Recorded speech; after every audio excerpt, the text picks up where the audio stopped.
Bonjour tout le monde.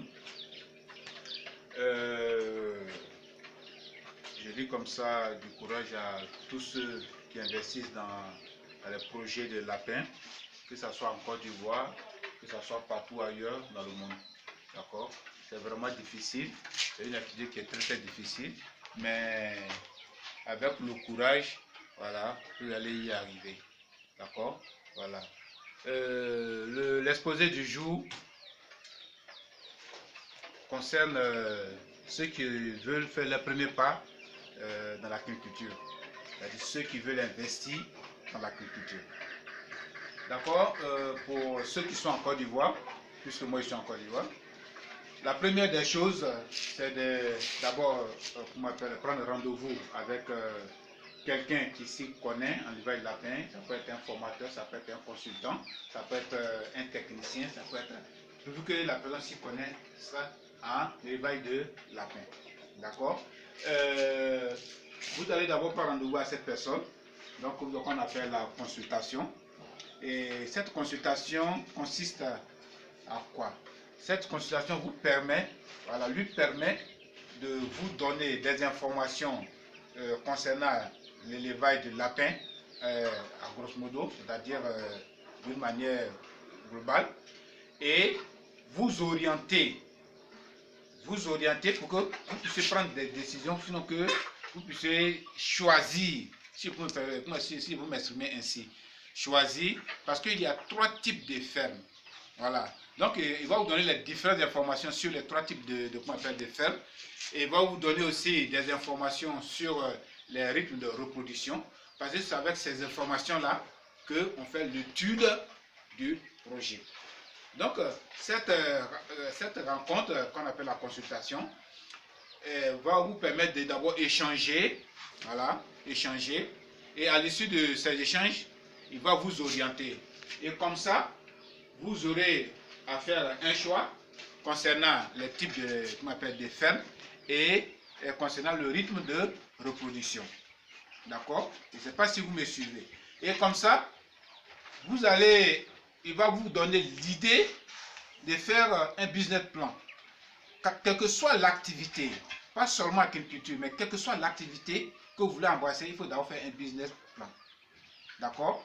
Voilà, il faut faire un business plan. Le business plan, c'est une étude, on peut l'appeler la feuille de route. Voilà. Celle qui vous définit le montant que vous allez injecter dans le projet. D'accord?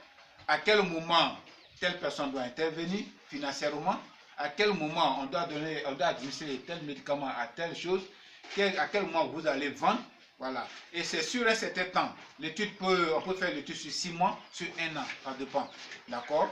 Et à partir de ce temps donné, c'est-à-dire si c'est 6 mois par exemple en agriculture, vous allez voir que selon le rythme de reproduction, vous allez voir que vous aurez des lapéros d'1 mois en salle d'agressement, les lapéros de 2 mois en salle d'agressement et les lapéros de 3 mois en salle d'agressement. Ceux qui sont de 4 mois seront déjà à vendre.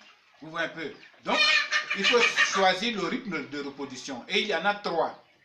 Il y a le rythme domestique, où quand la femelle met bas, vous avez 30 jours pour la coupler. Donc, gestation 30-32 jours, sévrage, mise bas, sévrage 32 jours ou bien 35 jours. Donc, on voit être de 67 jours par là. D'accord? 67 jours, prenons 60 jours. Ça, c'est le rythme domestique. C'est le rythme domestique. Et quant au rythme semi-industriel, la femelle qui a mis bas, vous avez 15 jours après sa mise bas, 15 jours pour la coupler. D'accord? Là, on a au moins de 45 jours, voire 50 jours. Ça, c'est le rythme semi-industriel. Et un rythme de reproduction semi-intensif. Et quand vous accouplez, la femelle a accouplé 32 jours après, elle met bas, vous avez 72 heures, c'est-à-dire 3 jours pour la coupler. Donc là, on a moins 37 jours pour la coupler. Voilà. Quand c'est comme ça, c'est le rythme intensif. Avec un rythme intensif. Voilà. Donc, toutes ces informations sont valables pour tous ceux qui investissent dans dans le domaine de l'élevage de lapins, est aussi important pour le cuniculteur, le technicien qui est sur le site. D'accord? Voilà. Il faudrait que les propriétaires soient formés autant que les techniciens. Imagine un seul instant que tu veux investir dans, comment on appelle, disons, dans la mécanique et que tu ne connais pas en mécanique. Vous verrez que les gens vont faire certaines choses, enfin tes employés ou bien tes collègues vont travailler, mais tu ne sauras pas s'ils ont fait du bon travail ou pas, puisque tu ne connais pas en cette matière. Et quand c'est comme ça, c'est dangereux. Voilà. Donc, le technicien doit être formé en même temps que l'investisseur, pour que vous deux vous soyez sur le même pied d'égalité d'information. Quand il rentre dans la ferme, il sait ce qui ne va pas, il sait ce qui va, il sait ce qui a été fait, il sait ce qui n'a pas été fait. C'est ce qui est conseillé. Voilà. Donc, pour ceux qui veulent déjà, comment on appelle, investir dans l'élevage de lapins, qui prennent rendez-vous avec un consultant, à l'issue de cette consultation, vous allez, le consultant va vous aider à prendre des décisions, à choisir. Voilà. Et en fin de compte, vous allez décider d'un business plan. Mais n'oubliez pas, une partie très importante, la formation. La formation, c'est la base de l'activité. La formation, c'est la base de l'activité. Voilà. Pour être un bon cuniculteur, il faut avoir reçu une formation. D'accord? Et en plus de ça, le bon technicien, le bon cuniculteur, c'est celui qui a l'oreille attentive. C'est celui qui observe beaucoup. C'est celui qui est courageux, qui est travailleur. Voilà. C'est ça un cuniculteur. Un cuniculteur, ce n'est pas la paresse. Voilà. Donc, chers amis, c'était tout juste une ouverture sur une manière de vous éclairer sur tout ce qui concerne, comment on appelle, le financement dans un business comme le lapin. Voilà, il faut faire une étude parce qu'il faut avoir le financement, il faut avoir le fonds de roulement, il faut avoir, toutes ces informations doivent sortir. Combien de kilos d'aliments ils doivent manger, quel est le coût, les charges internes et externes, tout doit être défini. Voilà. Pour ne pas que demain on dise non, j'ai mis de l'argent dans un projet, je travaille avec Roland, a mal utilisé mon argent. Non, non, non. Quand il y a un business plan, on sait qui fait quoi, qu'est-ce qu'on doit faire, qui doit faire quoi, qui fait quoi. D'accord? On ne se marche pas là-dessus. Et on ne travaille pas dans toute activité, bien sûr, mais d'une manière, d'une manière chose, en culture, il faut travailler avec une personne qui connaît l'activité. Il faut travailler avec une personne qui connaît l'activité, qui maîtrise l'activité. Il ne faut pas travailler à la personne parce que elle est belle, ou bien elle a une bonne manière de parler, ou bien, vous êtes parenté. Non, non, non. Vous travaillez avec cette personne parce qu'elle connaît l'activité.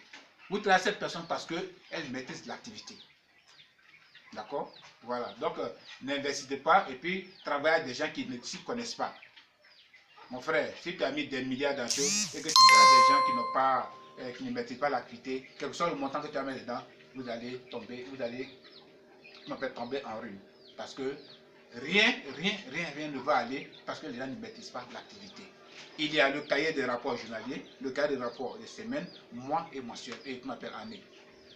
Si une aiguille est sortie de la ferme ou bien rentrée à la ferme, on doit marquer.